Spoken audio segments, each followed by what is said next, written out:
you doing? Hey, Hey, Pete. What's up, my friend? Manuel. Still, this mask doesn't work for drinking here. Gotta get rid of Uh, this. yeah, that could be a problem.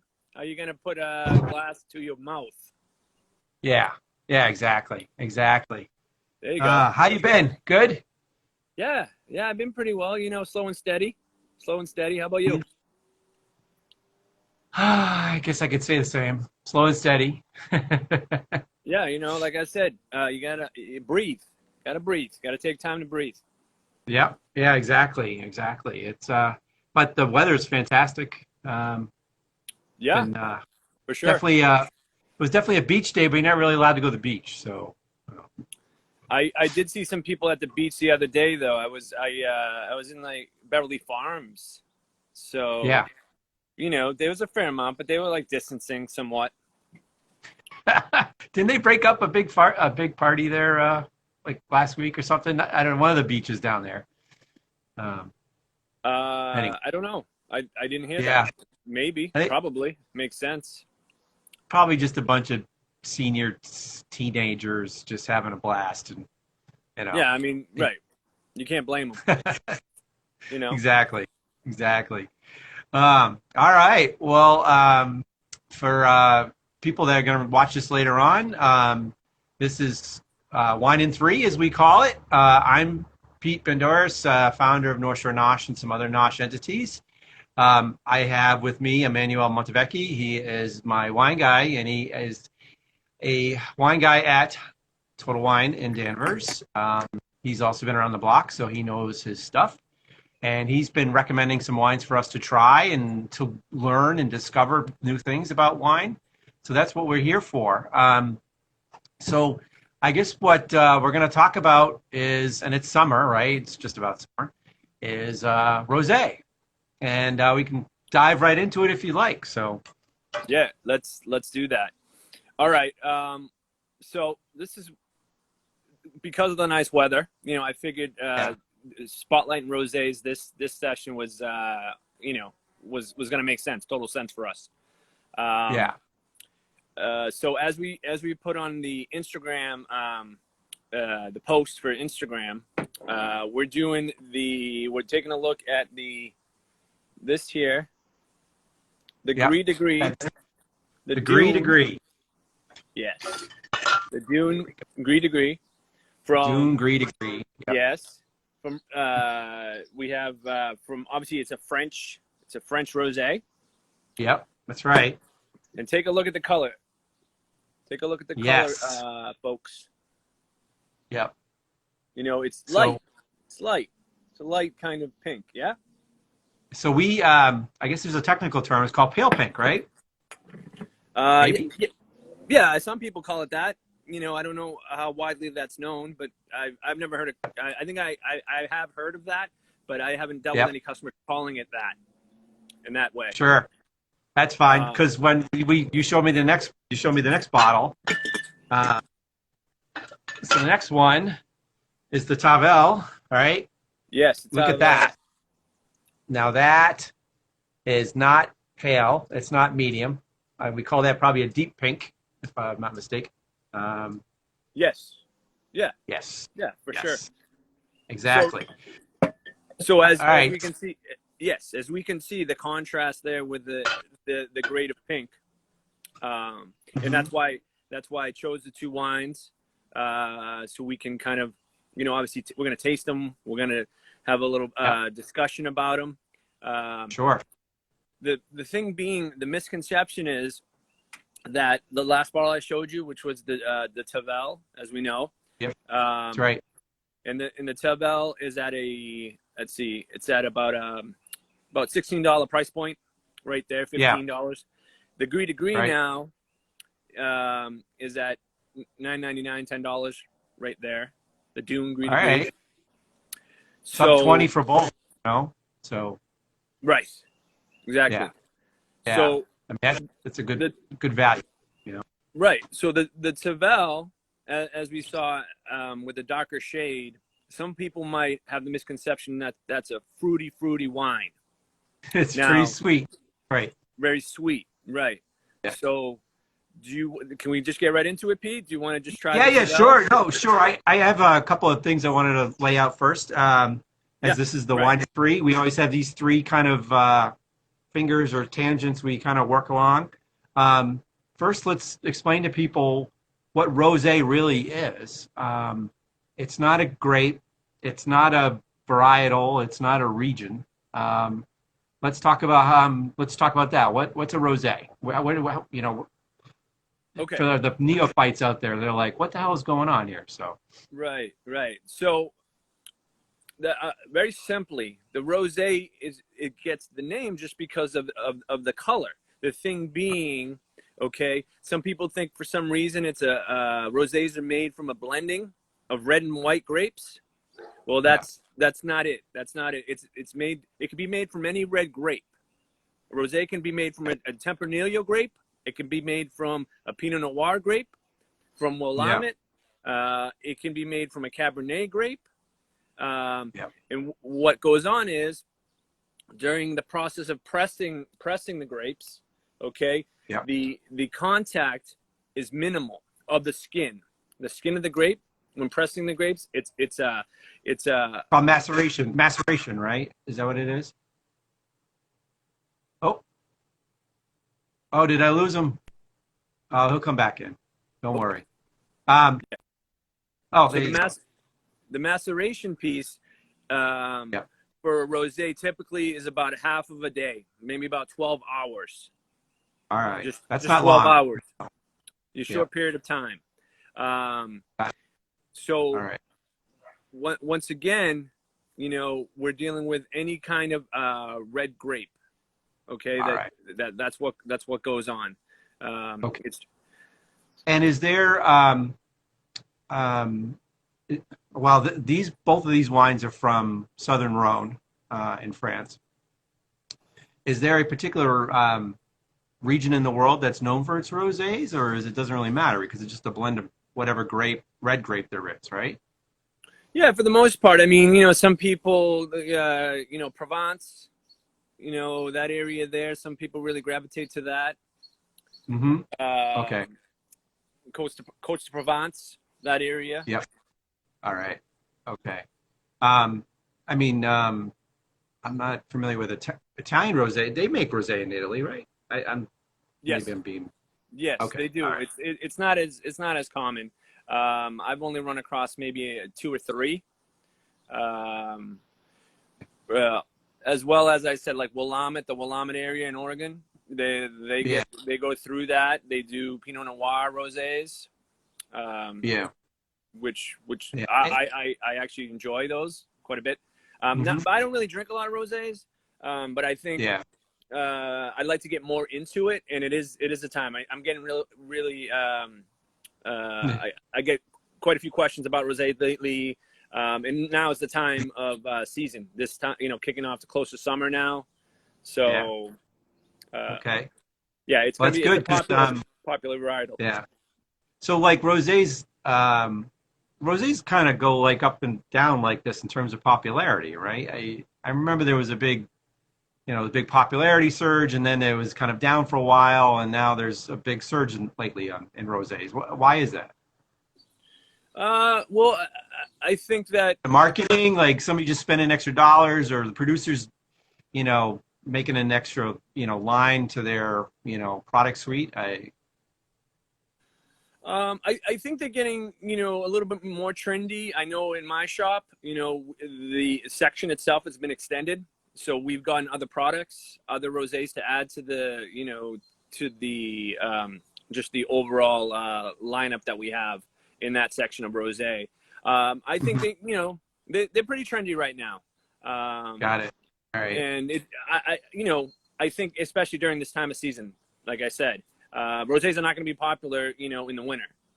I mean, some people. Yeah, they're made to be drunk young anyway, so they're kind of a, sort of a refreshing wine that you'd have out in the pool or on the beach somewhere or at a picnic somewhere. But that's right.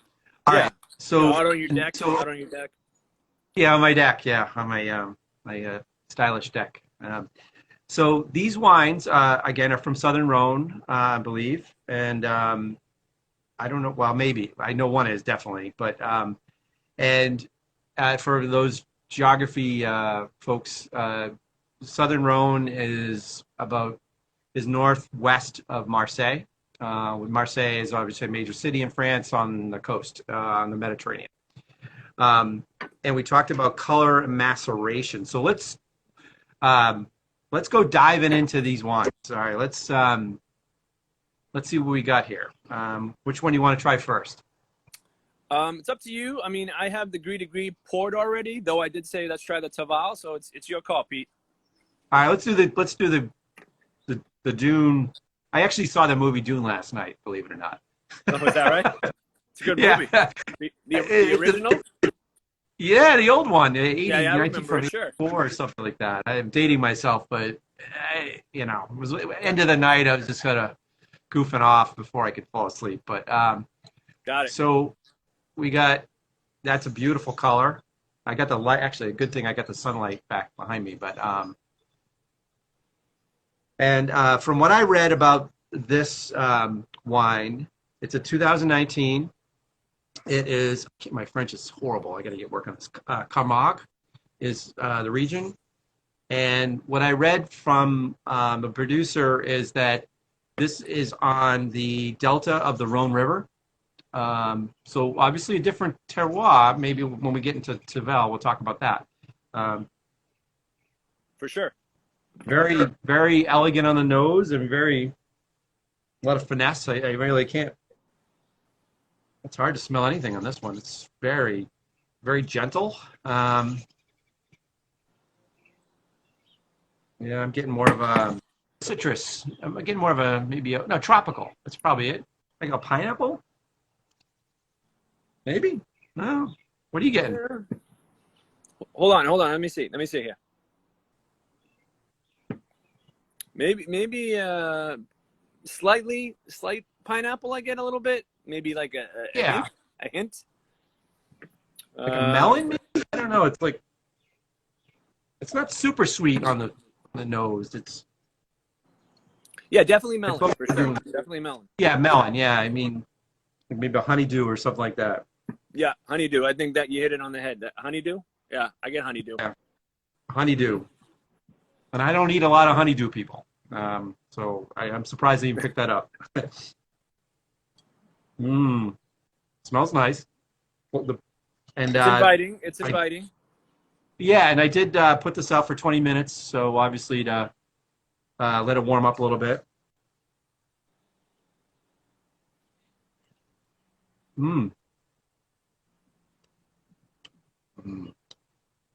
It's wow, it's very light, very light. It's definitely more of a minerality to this. That's it. Exactly. That's why I like this one. That's why I'm attracted to this one. Really low on the acidity. Let me fix my lighting here, but yeah, this is quite drinkable. Folks, I think you're gonna like this one. This is good. I gotta figure out. I probably have oysters with this one, but definitely seafood. Yeah, that's some scallops. Yeah. Well, scallops are depending on what scallops, but if they're the big sea scallops, it can be a little sweet. And I think it would overwhelm this wine. Okay. Oysters are more of a neutral, kind of a. It's actually kind of a mineral. No, it's a mineral flavor for oysters. So I think this would go great with oysters. Maybe mussels. I don't know. Clams, maybe not. But the Spirited Beer Guide. Okay, I'm gonna have to wave to him too. Yes. Okay. Wow, that's very nice. Do you like this? Yeah, the Spirited Bear Guy. That's my buddy Josh, my good buddy. Josh. Oh, hey, Josh. Hey, what's going on, man? All right. Out there in Georgia. Yes. And is this a big seller in the shop? It is when I'm there. I mean, I just like this one a lot. I had this Yeah. probably about 3 years ago, and I Yeah. liked it. I liked it a lot then because of the minerality, and it's real. The aromatics, like you're saying, Pete. You definitely get a little honeydew. It's Mhm. it's very inviting, and it's just the price point's great. It's great. Yeah. You know what I mean? And I'm gonna have to buy some more of those. fruity. Yeah, and I don't like fruity wines, so that's why minerality is great for me. Yeah. Are you a Beaujolais guy? Do you like Beaujolais? Um, I haven't gone into a lot of the Beaujolais yet. No, Yeah. can't say Well, I I mean, have. those are young, fruity wines, and they're good to chill them down and have them on a picnic. But I mean, I wouldn't serve them. I'd maybe serve them with some chicken or something, but that's about it. But folks, this is a really good. Look at that. It's a nice pale, very pale. I like that. All right. I'm gonna clean my palate. Let's go to this Tavel. Yes, sir. All right. All right. Now Tavel, I think if I got my geography right, Tavel is actually a region within Southern Rhone. Here's that. Look at that. A deep pink.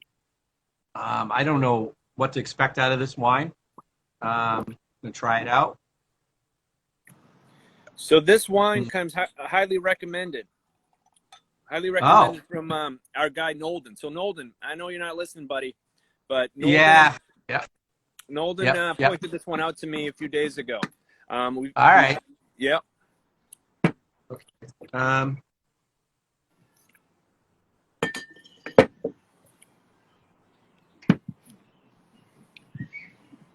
Boy, I'm not getting more. I'm getting more of a gravel smell out of this. Mm-hmm. Yeah. I don't smell it. I really don't smell any tropical. No tropical fruit. No, Well, get something else. What is that? Oh my goodness, legs. Good. It's a little bit of a funk. I'm trying to get a better descriptor. Yeah. But there's some funk there. I don't know. Clay? Maybe clay? Clay, gravel, rocks. I mean, I'm not getting a lot of. I don't really smell any fruit here. No, like nor the do other I. one, I Nor do definitely. no. What's that? I agree. I agree with you. No, I don't smell fruit.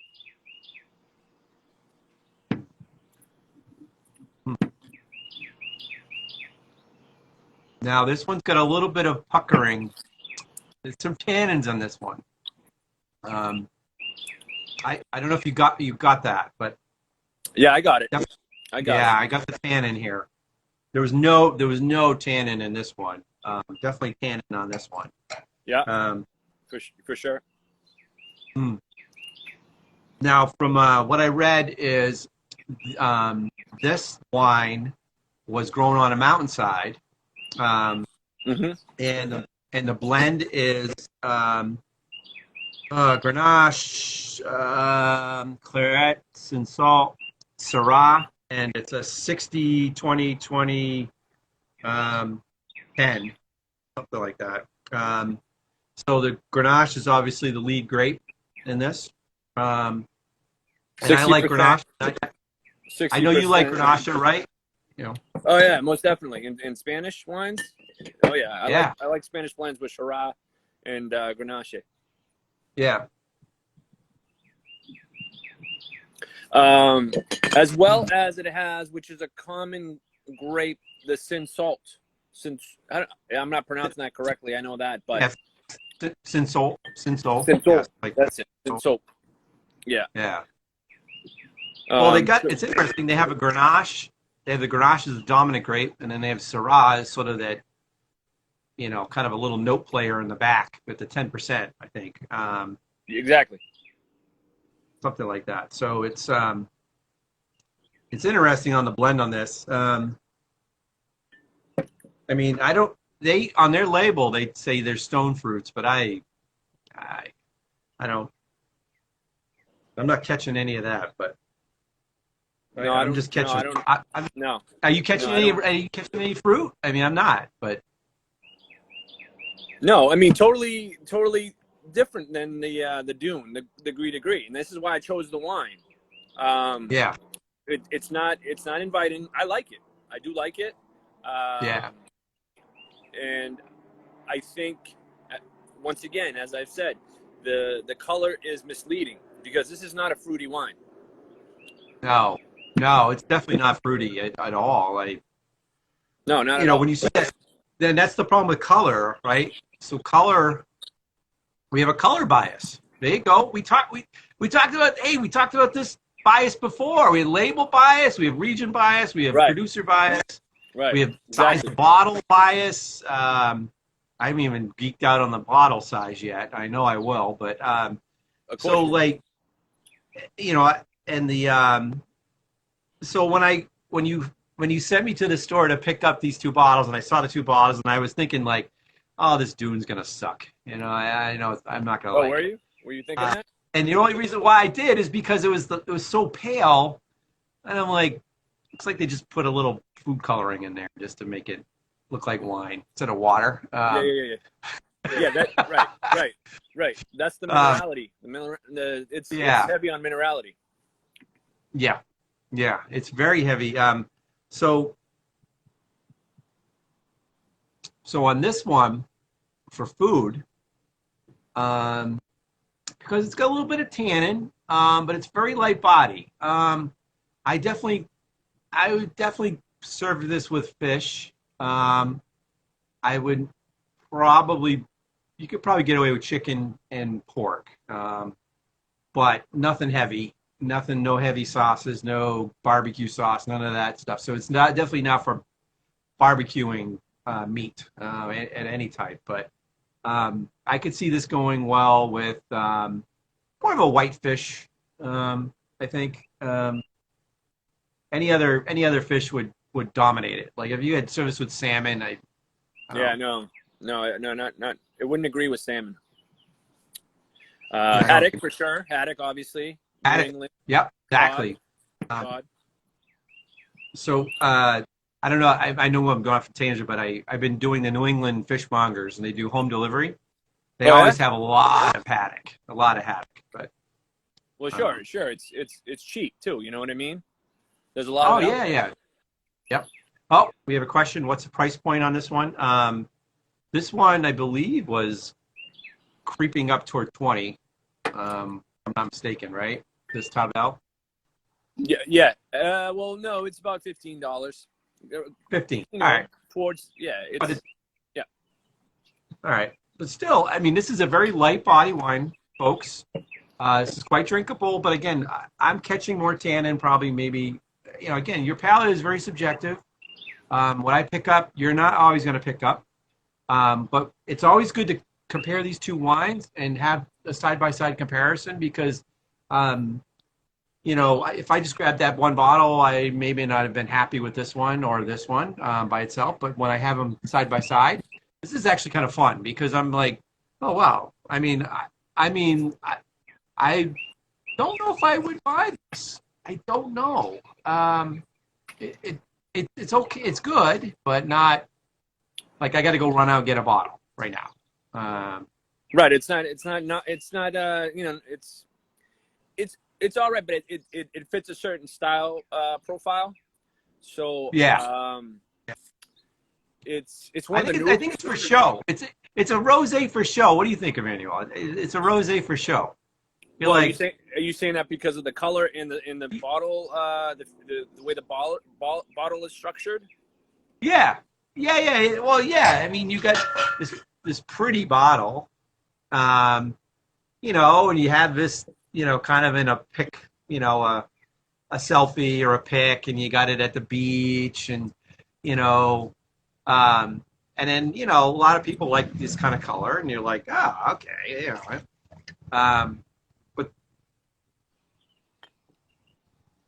yeah, I'm still, the tannins are there a little bit more, but that's what I mean.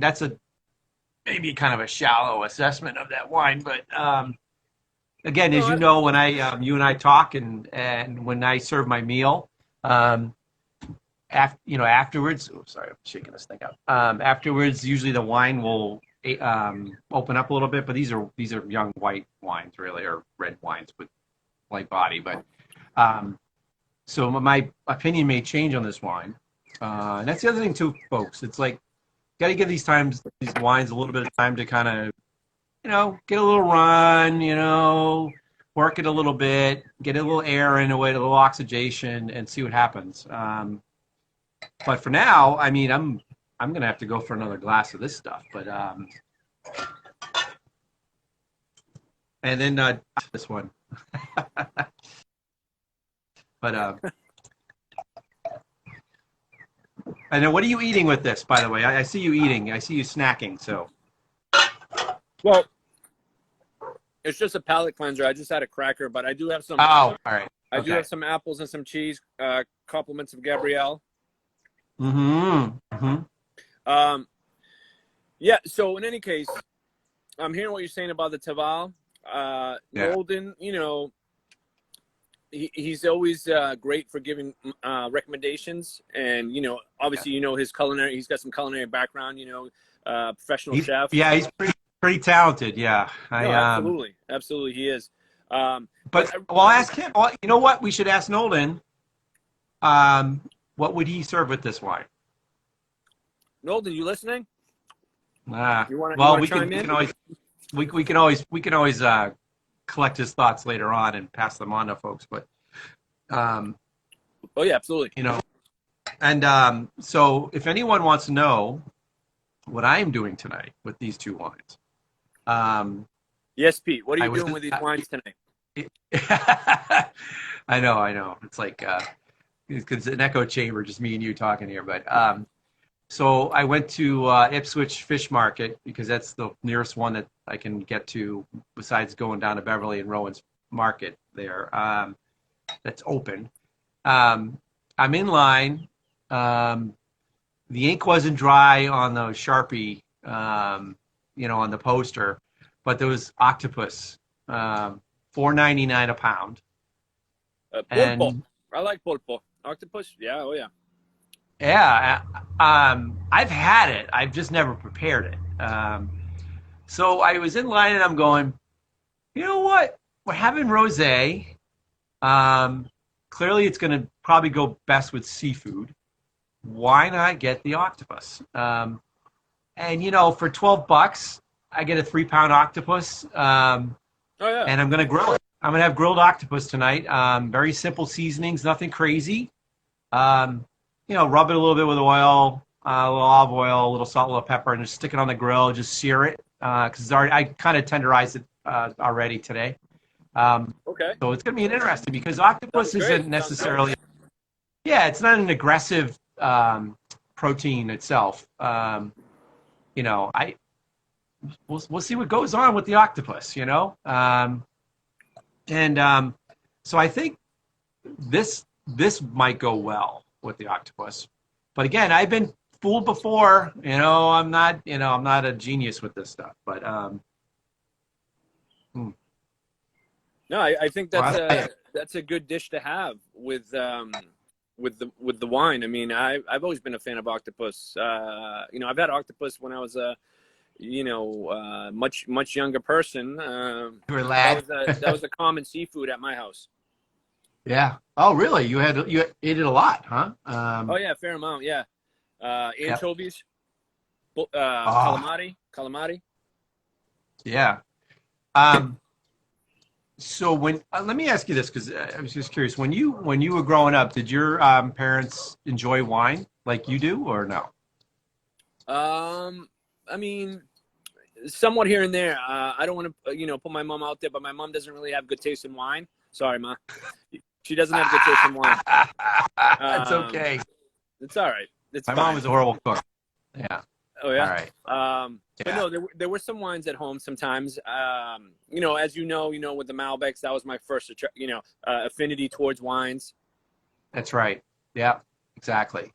Are Argentina have rosés? Do they make rosés, or is not as prevalent? You know what? That's a good question. I've never run across an actually there is a rosé. I can't remember what it's called right now. That has Malbec grape, I believe. But I've never, when I was in Argentina, I never saw, and I looked for different wines. I never saw a rosé wine there. So I don't know if it's a cultural thing, because the thing is, you have to think, you know, they're a huge cattle producer, right? So they're drinking wines that complement meats. Yeah, yeah. Well, yeah, you're right. They're not eating a lot. Well, Argentina. I mean, there's a coastline, isn't there? I mean, Oh yeah, for sure. But my exposure to it, you know, most of my family, they well, it went to depends on where you live, right? well, So, yeah, right, okay, exactly. yeah. Um, I mean, we're kind of biased here because we're right on the water, and we do. You know, I just America in general, we get access to anything we want, right. really any cuisine we want. So you know, we're eating, you know, beef, pork, chicken, duck, goose, uh, you know, octopus, squid, lobster, you know, haddock, cod. I mean, we have a wide range of animal proteins to pick from. But The you know, world for is other our oyster. The world is our oyster. yeah, exactly. You know, I mean, we have it good here. A lot of people, they don't really have much choice. They like, well, we're just eating chicken because that's what you know, what we can have access to. Um, but I think when you have like a stable set of wines that you can pick from time to time, it's always good. Again, I this could go with the chicken, I guess. I'd I call it think chicken. I think so. You know, I think it would go with, like, you know, um, simply put together chicken. You know, nothing. You know, maybe like you know, Yeah. with a little bit of lime, maybe breaded chicken, but something light. Oh, You know, something light, yeah. maybe Like a breast. Yeah, like a like a breast. Yeah, breast. yeah, yeah. Right, exactly. Not a thigh, not a wing, not a, you know, A nothing that has a breast. little Yeah, fat. yeah. Exactly. I think your wife had a question about the ceviche. Actually, I think that would go really well. Um, and a Ceviche? salad. Oh yeah, Yeah, yeah, exactly. yeah, exactly. So um, this does go well with salads. I know I did a post just recently where I talked about you know, making salads. I really don't eat a lot of salads, but I like to make the dressing. Okay. And she's right. You know, if you have like a fruit salad, this might work. I think I Oh don't know if yeah. this tan may be. That's the best part about wine is that you get to experiment with your food and your pairings and stuff like that. I think pairings are so important, but the problem is like I think what we run into a lot is when you make a meal, you got to make sure the meal comes out right, and then if you pair the wrong wine with it, you can't like redo it. You know, like Exactly. you know, Exactly. yeah, like so like let's say I have a bottle chilled, you know, of the you know the degree here. I have it with the chicken and it doesn't go well.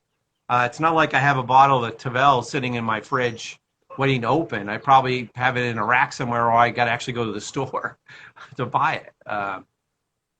But anyway, I know that's a challenge for people. I get it. And that's why I think sometimes it's good to do some research before you go to the store.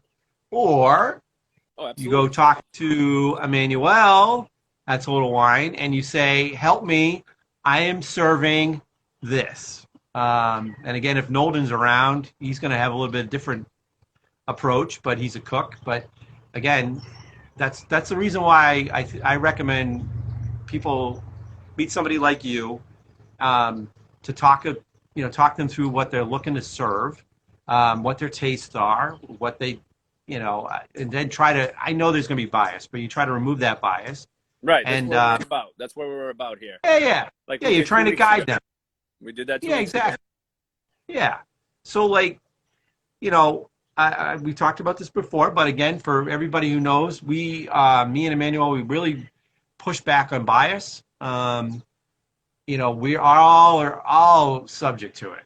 We go into the store, we have a few producers in mind, or we have a region, or we're like, well, we like Italian wines, we like Sicily wines.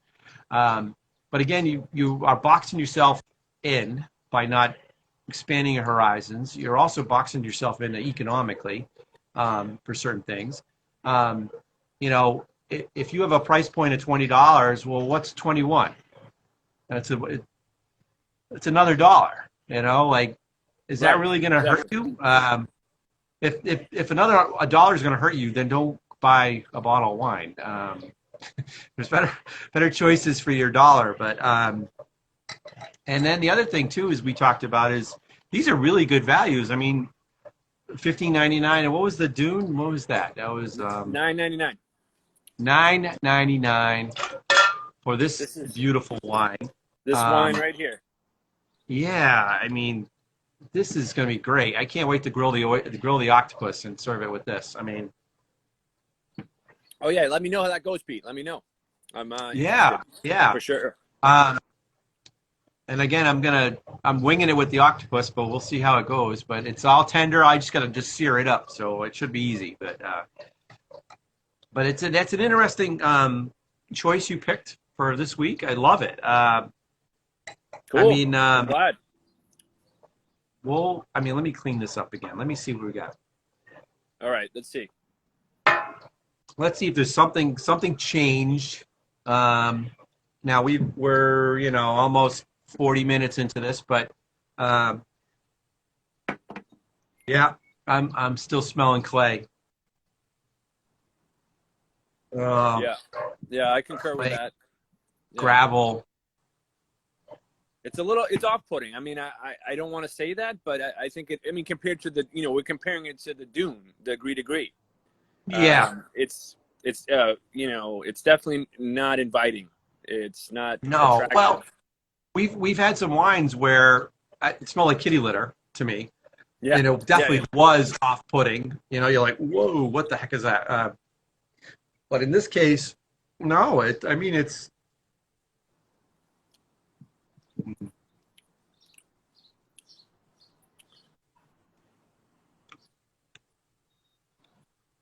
I mean, the body's there. It just, I expect the tannin to be a little bit less, but given that great blend that they have, we have crazy dogs jumping around. Yep, barking dogs, my favorite. With the tannins, it's tough with this rosé. I think. Sorry, I have No, it's all right. a boisterous dog, so.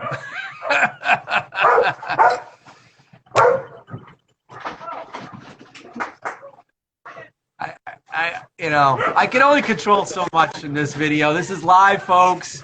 This is really live. I got a crazy, like, 3 dogs here. Oh, well. Are you blessed with dogs, Manuel? I have been blessed with dogs. Currently, we're not blessed with a dog, but we're heading in that direction pretty soon. I've had Bostons. Bostons have always been my my breed. So yeah, Boston Terriers, yeah. But my recommendation, this is a wine talk, people, but when it comes to dogs, I have one tip. Stop at 1. Don't get more than 1. One's enough. yeah, make sure the dogs don't outnumber the humans. Yeah, and that's why I drink wine, people, is because of the barking 3 dogs. Is that the only reason? Is that the only reason? No. There's more reasons than that, but they add to the level of crap that just piles on after a while. So we're almost at the 45-minute mark. We're going to wrap this up soon, but I didn't know if there's any questions out there we didn't answer. But oh, Pete, I wanted to mention one thing. If I can maybe spend just 2 minutes. No, go ahead. We have time. Go ahead. All right, very good. So, orange. They're calling them orange wines. These are pretty trendy these days. So, the thing with orange wines is the reason why I bring them up is because typically they'll be in like a rosé section of a shop, of a boutique shop, a wine shop, and I mean they probably took off maybe, I don't know, 2 years ago where they got real. They're coming back again, but 2 years ago they were really popular. Now the thing with orange wines is They can be fairly expensive. The reason why they're expensive is because of the maturation piece. Unlike rosé, which we said is like maybe half a day, 12 hours. Half a day, yeah, that's For right. the process. With Yep. the orange wines, okay, they can take, we're talking like 2-4 months. So it's the process. Oh, wow. Yeah, we're talking. Yeah, it's a piece of longevity. Yeah. And the orange wines, what it is they come from typically almost, I'm pretty sure, they come from white grapes, not red grapes like Oh. rosé, not red Yeah. grapes like rosé. So Where's the color come from? Is it oxidation? Is it? I mean, yeah, I believe so. I've never seen one. Like I've never dealt with one. We don't sell them. I've never run across them, but there is a demand for them. I've been hearing more and more. I was hearing this last summer, and now I've been hearing a little bit more this summer. And they can be kind of expensive. You're not gonna get an orange wine for $10. well, that's interesting. Whether there would be a demand for those. I mean, if you think about it, like we did this the other day. I actually instead of making sangria out of red wine, we did a white sangria. Sure. And I think it was a change of pace. Really, it was just more of a change of pace, and that's the reason why we did it. And we like the light color and so forth like that. So I think for people, they want maybe something different. Like, because you think about it, you got red, white, you get the variations in between, and then you get this rosé, and all of a sudden, ooh, orange. We're going to be talking about probably a different category of like pale orange, bright orange, deep orange, that kind of thing, Different Yeah, shades. oh, white sangria is my favorite. I see that. Hey, Laurie, yeah, yeah. White sangria is good, especially put some fruit in there, let it ferment a couple days. But, Oh yeah, definitely. yeah. Oh yeah, definitely. So I'm gonna geek out. As you know, I always like to do that, right? That's so fine. look at these Go bottles. for it. Yeah, and then you got this is a marketing thing. So look at this tall shoulder. These are shoulders. Let's see that. Yeah, these are shoulders. And look at this wine. This is the Tavel. Long, elegant neck here. There's no shoulder at all. This is actually close enough to being a Riesling bottle. Again, there's probably a lot of marketing dollars put behind that, and they probably had some interns, come up with something like that. But for them, they feel like this works. This is like a typical standard bottle, but again, you have a longer neck. This looks a little bit more elegant. You got the deep color. There's a punt, that little indentation we talk about again. On this, yep, that's right. And then on this one, we got nothing. There's nothing on that. That's right. Again, it's all marketing, all play by, like to the consumer's eye. But again, when the true test is like when you taste the bottle, when you taste the wine, and do you buy another one, and another one, and a case, and you keep you in business, Emmanuel. So right. Yeah, exactly. Well, keep me busy anyway. I always like to learn. There's always research involved. Oh yeah, I mean, I was talking to somebody about content, for our wine stuff, and in general, right? So with wine, there's 3,000. I think there's over 3,000 producers in the world. Every year is different. Every growing season is different. Different regions are different. There's so many variants with that, and that's why I love talking about this, because this gives you more to research, gives me more to research.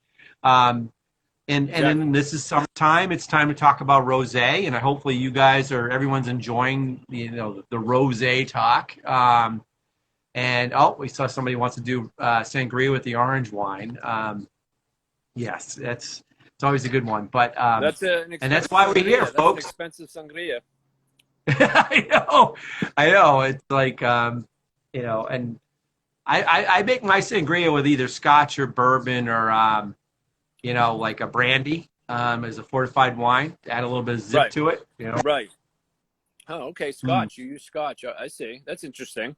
Well, not the smoky Scotch. I follow kind of that. Not the peaty. Younger Scotch. Yeah, exactly. A little bit of whiskey, just a little zip to it. And I have expensive taste. All right, Laurie. Yep, we all have expensive taste. That's right. Love brandy. Oh, there we go. See, she gets it. She understands. You That's got good. that We got a brandy? disciple. Yeah, I like that. So I thought I was an oddball by putting the brandy in the sangria, but anyway, so I don't know if you had anything more to chat about, but I don't think we had any questions. But I will get back to you on the grilled octopus and what goes well with this. We're going to wrap this Yes. up, folks. I can't wait. Great choice this week, Emmanuel. I love the rosé. We're going to do this every other week, I think, is what our schedule is. That's it. And we're going to try to, like, I think probably because of summer, we're probably going to gravitate to more of the lighter wines, I think, a little bit. Oh, I have a question here. What brand do we recommend? I always do the Courvoisier. It's pretty straightforward to me, but yeah. Well, that's cognac. Yeah, you're right. I was gonna say, yeah. Yeah, it's expensive. Kind of brandy do I use? For brandy, I mean, I don't. What? Yeah, what are you thinking, Pete? I'm thinking like a price-friendly brandy, even like E&J. E&J is good. Yeah. Yeah, see? I think that would be good for the sangria. E&J. Yeah. The thing is, I always have cognac around because of cooking. Oh, right. Because I think cognac adds a nice, definitely deep layer of complexity to whatever you're cooking with. But in terms of brandy, you're right. I think an E&J is nice. And what else? I know I haven't bought a bottle of brandy in a while. I just do that cognac for now. But again, have fun with all these adult beverages. Have fun with the rosé. Go see Emmanuel and Total Wine. Oh, I just tuned in. What is the name of the rosé? Okay, good. All right, good question. We have a Dune Gris de Gris. We have a Tavel. This is sort of a deep pink. This one is 15. This one, what, $8.99? You said, Emmanuel? Is that right? It's $9.99. $9.99. And during our tasting, I think Manuel and I have built a consensus. We actually like this one better. This one's got a little bit more tannin, which I don't know if you like it, but I think this one's good. Do I have that? Did I paint you in a corner with that wine, or did I get you right? No, you're on. You're on. You got right. me. We're good. Yeah, I got you. Good. Awesome. Yeah. So folks are joining late. We talked a lot about rosé. We talked about it's not a grape, it's not a type, it's not a varietal. It's really just a maceration of the skins of red wine grapes with skins. According to Manuel, it could be a half a day or less. The wines that he picked are from Southern Rhone in France. Both of these wines had a minerality to them, a very light body. This Tavel, which is the deep pink, had a little bit of a tannin. This one had a honeydew melon kind of nose, but very elegant. I think we came around to saying probably, lighter dishes, fish, oysters maybe for this one. This one could probably handle a little bit of pork, but maybe some chicken maybe. But again, I think that's kind of where we ended up on both these great wines. Stay tuned. Every 2 weeks, we're going to kind of do this. We're going to kind of work our way through Total Wine. They have thousands of entries over there, folks, so we're never going to run out of content. No, we're going to Manuel, do you want to add anything to our wrap-up here? No, I mean, I think from this point on, I think we're going to go, it's my thought that we're going to go more into white wines. I have one already that I'm thinking about that's going to be great for next time. Or a couple. So I think we're just going to go more into white wines because obviously we're here going towards the summer. So yep. I think that's a good idea if you're okay with that, if you're down with that. I am down with that. Just to let you know, just for people, summer's all about grilling, cooking outside. There's always a lot of barbecue. There's always going to be a little hot, heavy spices going on. There's always going to be fresh seafood. So you have a lot of ways to go with this, Emmanuel. So can't wait to see what you come up with. Very Exactly, excited. yeah. So yeah, exactly. I mean, folks, we always try to, push wines below 25. We can go above that, but I mean, we're trying to do value here. We know everyone doesn't have a big budget for all this stuff, but again, we found a great wine for $9.99. That's very important. So, as we say in this world, we're gonna bon appetit, salud, and have a wonderful, wonderful evening. Bye, everybody. Very good. Take care. Thanks for joining us. Bye now. We'll see you in a couple weeks. Yep.